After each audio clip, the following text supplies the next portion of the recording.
Boa noite, amigos, amigas. A nossa conversa de hoje é sobre um tema complexo, profundo: a diferença entre ressurreição e reencarnação.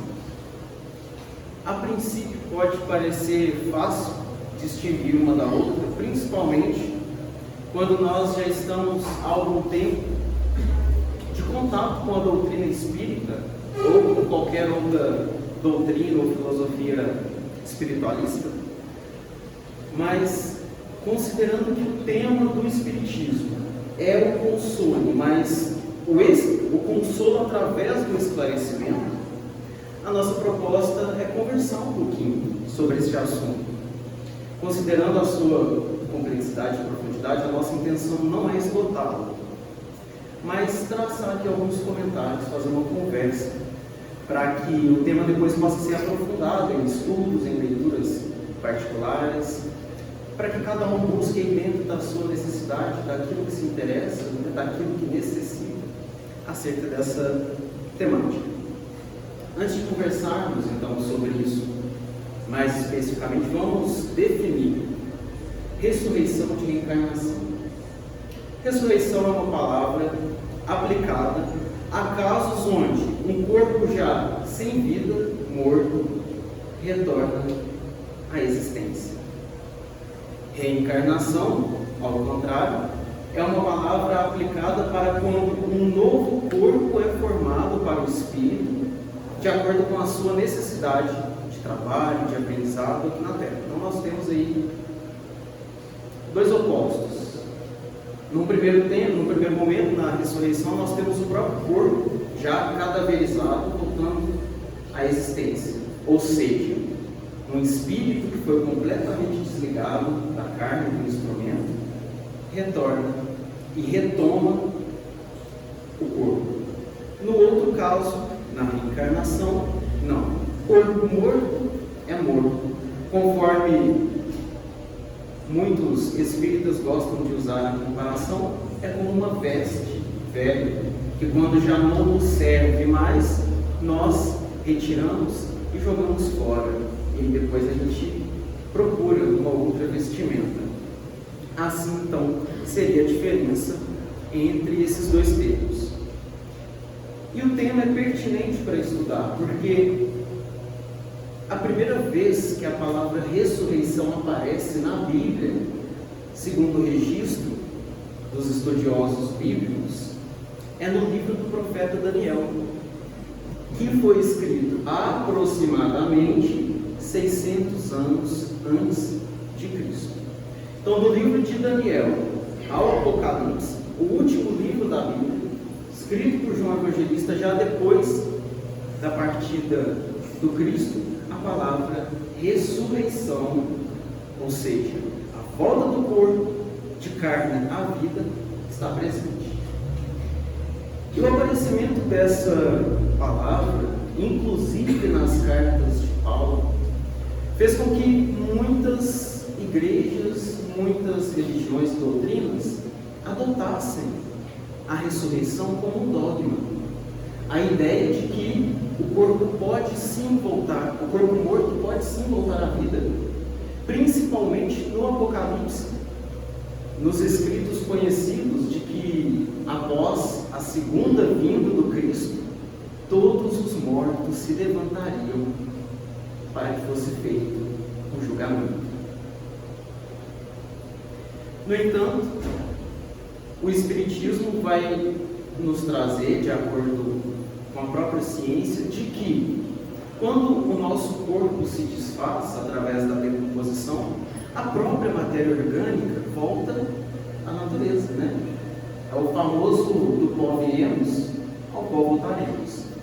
É a matéria orgânica da Terra em circulação. A matéria não se cria, não se extingue, né? É sempre a mesma. Hoje em dia a gente está começando aí com essa ideia da reciclagem, né? Mas na natureza isso acontece desde sempre, a matéria é sempre reutilizada. A matéria que compõe o nosso organismo hoje, ela já foi parte de vários outros corpos orgânicos. Então observe que, à medida que a gente se desfaz, ou seja, que a nossa carne volta para a terra, ela se torna nutrientes para outros organismos. O pessoal da biologia aí pode falar melhor sobre isso. Diante disso, pessoal, nós nos perguntamos como que um corpo que já está se defazendo, né, se decompondo, poderia retornar à vida, principalmente considerando que a matéria orgânica, entre aspas, nossa, na verdade não é nossa, é emprestada, né? E aí a gente aprofunda cada vez nesse sentido mesmo de que realmente aqui nós somos donos de pouca coisa, né? Até o corpo mesmo é empréstimo divino, em breve a gente vai devolvê-lo. Então, para que a gente aprofunde o nosso conhecimento, ou melhor, para que a gente comece, né, a nossa conversa, a gente vai buscar algumas ferramentas que a própria doutrina espírita nos oferece para esse entendimento. E eu sempre gosto de lembrar a introdução do Evangelho segundo o Espiritismo, quando Kardec vai dizer: os escritos ou os escritores sacros, né, sagrados, de qualquer escola filosófica ou religiosa, muitas vezes parece difícil de entender. Por quê? Porque às vezes a gente não tem a chave necessária para desvendar, para interpretar aquele código. Porque pensemos aqui juntos, qual é a forma de você dizer, qual é o jeito, né, da gente conversar sobre coisas complexas, coisas profundas, sem que o assunto seja distorcido? Utilizando símbolos. E os símbolos são importantes porque eles marcam. O indivíduo, que pode ser a criança ou pode ser o adulto, que lê uma historinha e compreende o símbolo, e quando aquele símbolo marca, né, fica ali gravado nela, ela não necessariamente entende a profundidade daquela comparação, mas a imagem está ali gravada. Isso acontece com todos nós. E esse é o motivo, né, de Jesus tratar assuntos profundos e complexos da alma, do espírito eterno, através de parábolas. Então aquela imagem fica gravada. E à medida que a gente avança no conhecimento, na maturidade espiritual, a gente como que vai destravando aqueles segredos e a gente, então era isso que ele queria dizer. A gente começa a aprofundar. E para a gente fazer esse tipo de interpretação destes símbolos, porque as escrituras sagradas, a Bíblia, tem sim relatos históricos, apesar de ela não ser um livro histórico, e tem também muito simbolismo. Então, nós que sem paixão nenhuma, sem interesse pessoal nenhum, né, assim estamos exercitando, queremos conhecer a verdade, seja ela qual for, nós precisamos exercitar. Fazer esse exercício de tentar buscar na fonte sem uma visão pré-concebida. E para isso, a gente tem algumas ferramentas. Uma delas é entender o conteúdo histórico, geográfico, cultural, religioso da época. Ora, estamos aqui falando de um conjunto de livros, né? Bíblia é justamente conjunto de livros, daí o termo biblioteca, que foram escritos espaçadamente no tempo, por autores diferentes, por uma cultura que nem sequer é próxima a nós. Os hebreus, que habitavam o Oriente Médio e que foram um dos principais escritores, autores das palavras, inspiradas, sim, pelo divino, mas adaptadas, né, dentro ainda de uma certa cultura, estavam ali preocupados em passar conteúdos profundos, que não necessariamente as pessoas ali estavam na hora, né, nós talvez, prontos a escutar. E isso é um outro princípio que a doutrina espírita nos esclarece. Assim como a criança que entra na escola, no ensino básico e vai caminhando para cada vez mais aprofundar seu conhecimento, nós, seres humanos, também somos assim, em termos de religiosidade, em termos de tecnologia. E o ser humano terreno, à época, ele tinha uma certa dificuldade em compreender conceitos muito abstratos. Kardec fala isso quando, antes de iniciar o Evangelho segundo o Espiritismo, ele vai lá fazer um estudo das categorias, das linhas de pensamento dentro do próprio judaísmo. Olha só, coisa tão complexa que dentro de uma mesma religião, no caso do judaísmo, eles tinham alguns segmentos, uns mais conservadores, outros mais progressistas, uns mais materializados, outros mais espiritualizados, que estavam trabalhando esse tema. E um outro fator que nós temos que considerar é a tradução. Tradução de textos. Não porque o tradutor estivesse mal intencionado na sua tradução, mas porque é natural que de tempos em tempos uma mesma palavra possa mudar o significado ou alterar o grau do seu significado, né? Como Kardec nos traz no Evangelho segundo o Espiritismo, aquela passagem onde Jesus diz: aquele que odiar seu pai ou a sua mãe não é digno de mim. Como compreender a palavra odiar? Esta palavra, como tantas outras que ele trata, morte, ressurreição, vida, nascer da carne, batismo da água, batismo de fogo, tudo isso precisa de ser entendido, né? A gente precisa procurar o sentido para que a gente consiga ir amarrando aí o nosso conhecimento. Falando então dos termos especificamente, os estudiosos, quando aprofundam o significado da própria palavra ressurreição, que nós, porventura, tomamos no sentido de retorno do corpo físico que está morto à vida novamente, eles vão dizer que, em muitas ocasiões, a raiz, a etimologia da palavra utilizada no original, ela diria respeito a algo como retomar a consciência. Olha que bacana, retomar a consciência. Todos nós, depois de uma boa noite de sono, de descanso, o que a gente faz antes de levantar? A gente retoma a consciência. Hoje sabemos, né, que existe um certo afastamento do espírito do corpo quando nós estamos preparados para isso. Não é sempre que acontece, porque senão a gente acha que é fácil. Eu vou dormir e vou desprender. Não necessariamente. Quando estamos muito preocupados, né, com as coisas do cotidiano, do dia a dia, muito atarefados, ou às vezes com uma certa falta de cuidado para o espírito, isso não necessariamente acontece, né? A própria literatura espírita vai nos trazer muitos exemplos disso. Às vezes, quando os espíritos precisam fazer algum trabalho com a gente, durante a noite de sono, existe uma preparação que eles vêm, aplicam passos magnéticos, para que a gente se liberte com mais facilidade. E aí a gente vê a verdadeira necessidade, né, da preparação. A Joana Diante eles falam que os momentos antes do sono devem ser de higienização mental. Nem sempre a gente consegue, mas é o ideal a se fazer, justamente para que essa liberdade possa ser maior.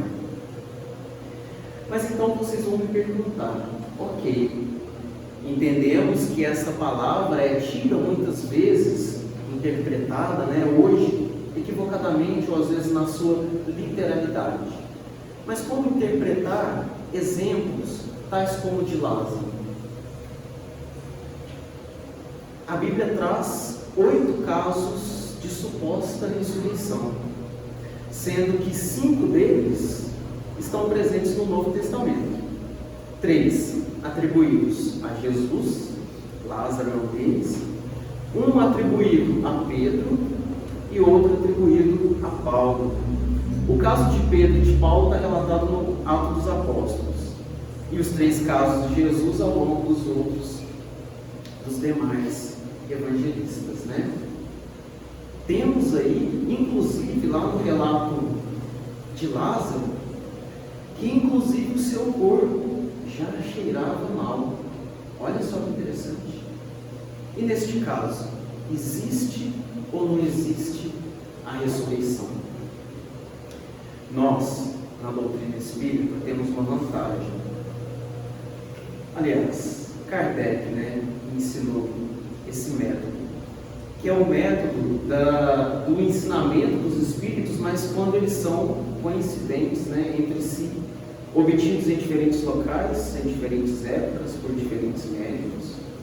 E a gente consegue passar isso num certo crivo, porque é importante dizer isso, não é porque o Espírito diz que é verdade. Às vezes o Espírito é até bem intencionado, mas quando a gente está estudando o livro dos médiuns, né, livro basilar para todo qualquer espírita, não apenas para médiuns, tá? Não apenas para o médium extensivo, a gente vai entender que o Espírito fala o que sabe. Então, é importante que nós saibamos ouvir, né, estudar, pesquisar, aprofundar, para que a gente tenha esse discernimento. E o que a universalidade dos Espíritos vão dizer sobre este assunto? No Livro dos Espíritos, questão 424, na parte que trata sobre letargia, catalepsia e mortes aparentes, Kardec pergunta: por meio de cuidados dispensados a tempo, pode reatar-se laços prestes a se desfazerem? Ou seja, estamos falando do laço do espírito com o corpo, né? Em períodos antes da morte. Restituindo-se à vida um ser que por falta de socorro morreria? E os espíritos dizem: sim, sem dúvida, e todos os dias tendes a prova disso. Muitas vezes, em tais casos, o magnetismo constitui poderoso meio de ação, porque restitui ao corpo o fluido vital que lhe falta e que era insuficiente para manter o funcionamento dos órgãos. O que é isso daqui? Existem estados que não são enfermidade, de morte aparente, quando o indivíduo apresenta sinais de morte. Não existe percepção de batimentos cardíacos, de respiração, o corpo fica frio, em alguns casos um certo cheiro ou sinal de putrefação, né? Em casos onde esse estado se estende. Nós estamos falando aqui da letargia, da catalepsia. Fenômenos até então sem explicação, mas que hoje, com o Espiritismo, nós conseguimos aprofundar. E o que os Espíritos dizem a respeito desse fenômeno? A diferença da catalepsia e da letargia é que um vai afetar o corpo inteiro, então o indivíduo vai ter toda a aparência da morte. E no outro não, às vezes é um membro, um dedo, uma mão, uma perna, um pé. Ivone do Amaral Pereira, no capítulo 1 do livro Recordações da Mediunidade, ela vai desenvolver o tema com a ajuda do Dr. Bezerra de Menezes. E é interessante porque ela usa o seu próprio exemplo pessoal, né? Ela descreve que na infância, inclusive, ela quase foi enterrada por mim. Por quê? No caso dela, tá? Isso é ela descrevendo. Ela havia passado por muitos quadros de suicídio, né? Em vidas recentes, ela havia se matado algumas vezes, ela havia desvalorizado a vida, e ela volta com todo o seu, né, toda uma meta de trabalho para se redimir, daí a sua ligação com a doutrina espírita, acima de tudo para relatar o que ela viveu, para dizer: a vida não se extingue, né? Como dizem os amigos espirituais, é impossível fugir da vida. Da morte a gente escapa, mas é impossível fugir da vida. Então ela vem com essa missão, ela vem com a missão de esclarecimento. O que ela diz? Que todas essas existências de atentar à sua própria vida fragilizou o elo que ela tinha, né? Que ligava o seu espírito ao seu corpo. Então ela facilmente se desdobrava. Facilmente o seu espírito se desligava do corpo de forma tão intensa que às vezes ela manifestava os sintomas de morte aparente. Ao longo da sua existência, isso foi educado, porque essa certa liberdade que o espírito goza do corpo gera uma certa sensibilidade para algo que nós damos o nome de mediunidade. Então a Dona Ivone vai calibrando aí essa sua sensibilidade, com o trabalho do bem, esforço, sacrifício desinteressado, doando de si mesma, doando do seu tempo, estudando o Espiritismo, e ela canalizou, usou essa sua faculdade, e aí nós repetimos, letargia, catalepsia, não são enfermidades, é um princípio ali de uma sensibilidade mediúnica a ser desenvolvida, a ser educada. E ela conseguiu fazer isso. E aí os fenômenos se tornaram menos constantes, apesar dela relatar, inclusive ela relata muitos trabalhos que ela fazia durante o seu estado de desdobramento pelo sono. E os guias delas auxiliavam nesse sentido, magnetizando o corpo, para que o espírito conseguisse se afastar e trabalhar mais efetivamente no plano espiritual. Mas com muito sacrifício, com muita educação, ela consegue ajustar isso. Então, pessoal, o que nós estamos falando aqui? A gente está falando da importância do conhecimento e do entendimento de nós mesmos e da vida, para que nós possamos entender melhor mesmo o nosso corpo, as nossas faculdades e as nossas potencialidades. Jesus dizia, antes de, entre aspas, ressuscitar estes mortos, que eles não estavam mortos, mas que eles apenas dormiam.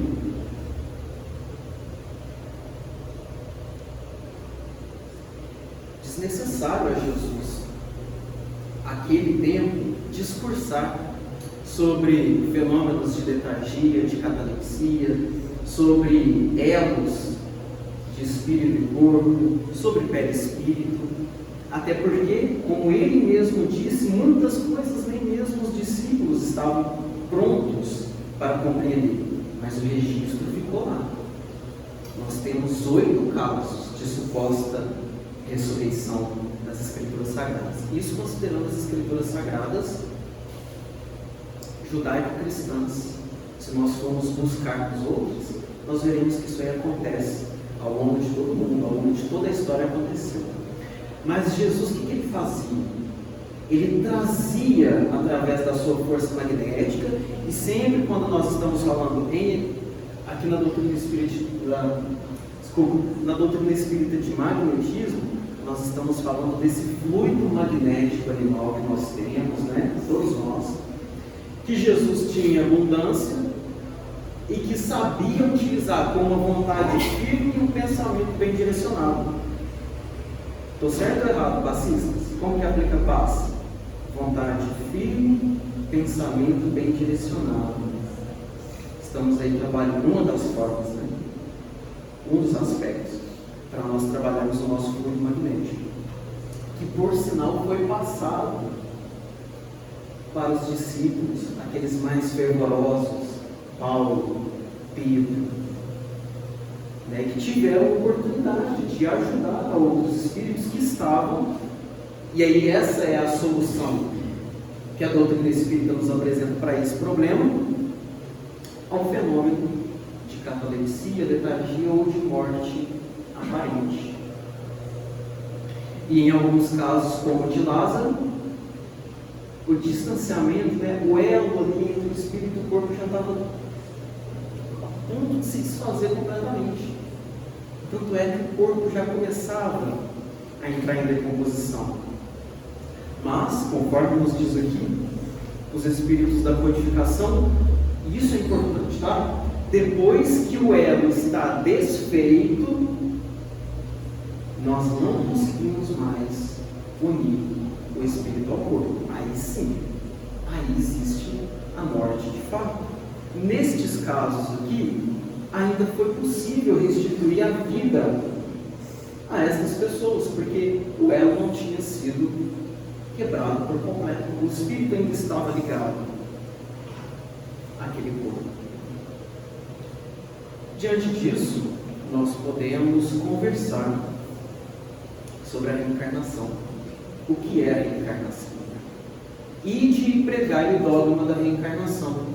É o convite que os espíritos nos fazem.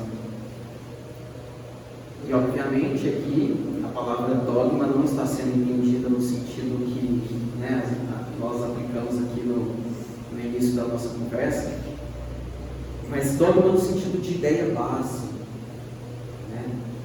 E hoje nós temos os meios de aprofundar o entendimento e nos esclarecer sobre a reencarnação. Como?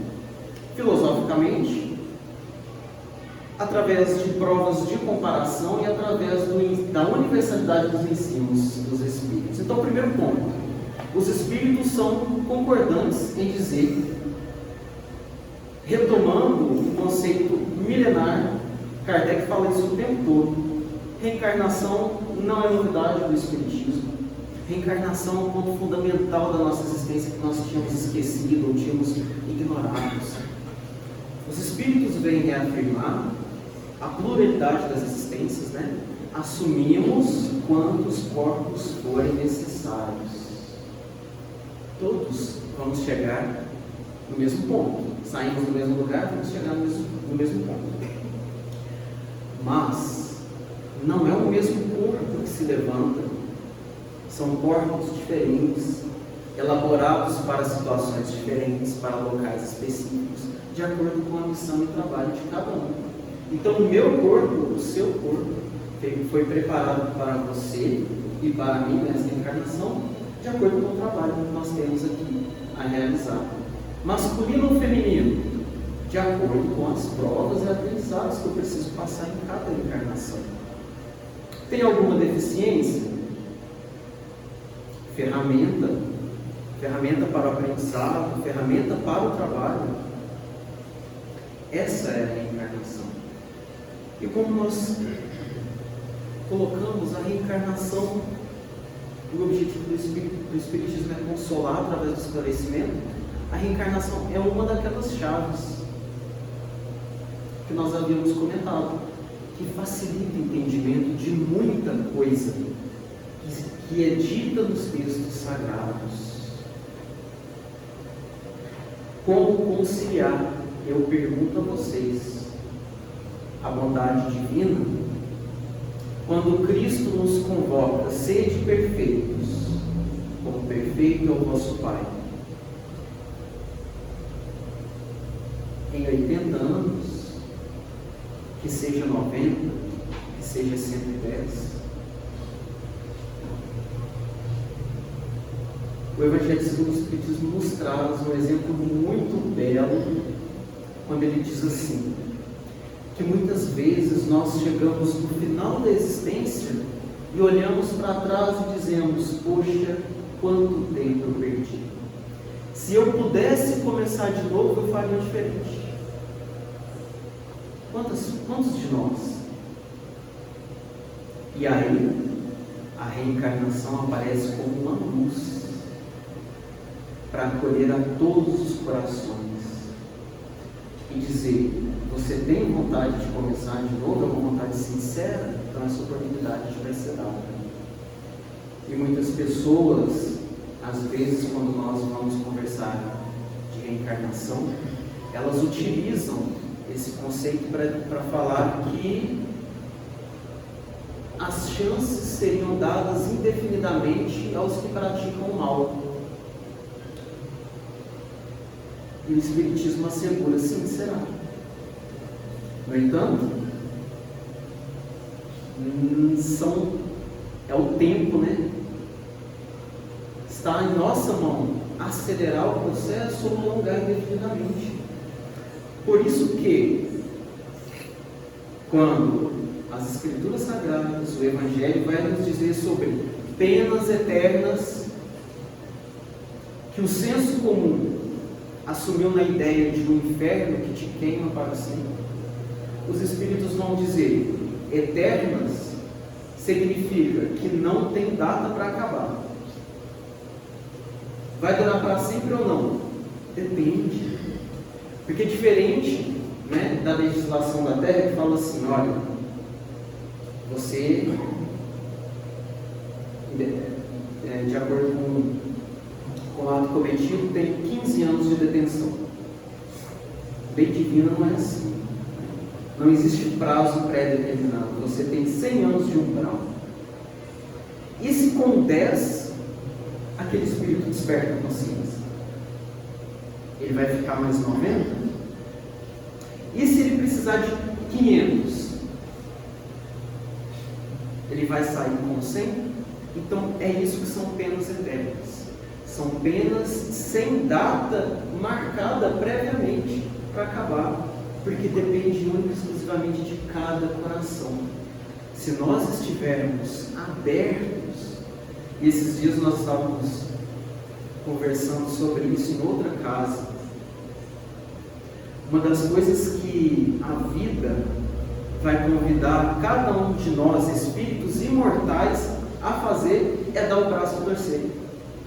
Porque às vezes a gente se apaixona tanto pelas nossas opiniões, pelos nossos posicionamentos, pelos nossos planos, pelos nossos sonhos. Quantas vezes a gente não está planejando, a gente está sonhando e de repente a vida vem e troca tudo de lugar.